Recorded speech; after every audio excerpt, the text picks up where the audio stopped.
Hi hello. ഇപ്പോൾ Instagram തുറന്നാൽ ഞാൻ കൂടുതലായിട്ടും കാണുന്ന വീഡിയോ ഇന്ന് എന്തൊക്കെ കഴിച്ചു നോക്കാമെന്ന് പറഞ്ഞിട്ട് ഒരുപാട് ഫുഡൊക്കെ കഴിക്കുന്ന വീഡിയോ ആണ് കേട്ടോ. അങ്ങനെ ഒരു വീഡിയോ ചെയ്താലോ എന്ന് ഞാൻ കുറേ ആയി ആലോചിക്കണം. അപ്പോൾ അത് അത്രയും ഫുഡൊന്നും ഞാൻ കഴിക്കാറില്ല ഒരു ദിവസം. എന്നാൽ ഇത് വീഡിയോയ്ക്ക് വേണ്ടി ചെയ്യുന്നതാണ് കേട്ടോ. അപ്പോൾ എന്താവുന്നൊന്നും അറിയില്ല. പിന്നെ രാവിലെ എണീറ്റ് ഒരു 6:30 ആയപ്പോൾ വീടിനടുത്തുള്ള ഒരു ചായക്കടയിൽ പോയി ചായയും 2 പത്തിരിയും കഴിച്ചു. പിന്നെ ദേ വീട്ടിൽ വന്നിട്ട് ഒരു 9 മണിയാകുമ്പോൾ ദോശയും ചമ്മന്തിയും കൂട്ടി കഴിച്ചു. ദോശയുടെ കൂടെ അച്ചാർ കഴിക്കണത് എനിക്ക് ഭയങ്കര ഇഷ്ടമാണ്. അപ്പോൾ അച്ചാറും കൂടെ കൂട്ടിയിട്ട് ദോശയും ചമ്മന്തിയും കൂടി കഴിച്ചു. പിന്നെ ഇതൊരു 11:30 ആയപ്പോൾ കുറച്ച് പൈനാപ്പിൾ എടുത്ത് ഉപ്പും കുരുമുളകൊക്കെ ഇട്ട് കഴിച്ചു. അതിൻ്റെ കൂടെ ഒക്കെ വെള്ളവും കുടിക്കുന്നുണ്ട് കേട്ടോ.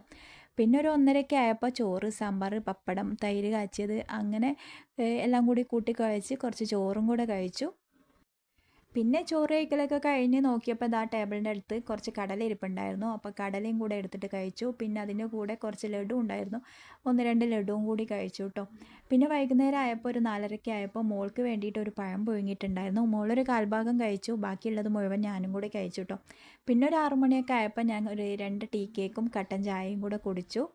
പിന്നെ ഇതാ രാത്രി ആയപ്പോൾ കുറച്ച് കുഴിമന്തി, 2 പീസ് ചിക്കനും കുഴിമന്തിയും ചമ്മന്തിയൊക്കെ കൂട്ടിയിട്ട് കഴിച്ചു.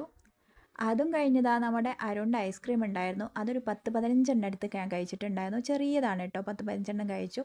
പിന്നെ ഇതാ ലഡു കുറച്ച് ബാക്കി ഉണ്ടായിരുന്ന ബാക്കി ലഡുവും കൂടെ എടുത്ത് കഴിച്ചു. പിന്നെ രാത്രി കിടന്നുറങ്ങാറായപ്പോൾ എല്ലാം കൂടെ കഴിച്ചിട്ട് എൻ്റെ വായിന്ന് ഞാനന്ന് കുമ്പിട്ടാൽ നേരെ എല്ലാം കൂടി ഇങ്ങോട്ട് വരുന്നുള്ള അവസ്ഥയിലായിട്ട് ഞാൻ സത്യം പറഞ്ഞാൽ ഇത്രയും ഫുഡൊന്നും കഴിക്കാറില്ല ഒരു ദിവസം. എല്ലാം കൂടെ കഴിച്ചിട്ട് ആകെ വല്ലാണ്ടായി. കുറേ വെള്ളമൊക്കെ കുടിച്ചു. എൻ്റെ ഹസ്ബൻഡ് ഇങ്ങനെ നോക്കിയിട്ടുണ്ട്, ഇവളെന്താ ഇങ്ങനെ ഫുഡ് കഴിക്കണം, ഇവൾക്ക് വട്ടായോ എന്നുള്ളത്.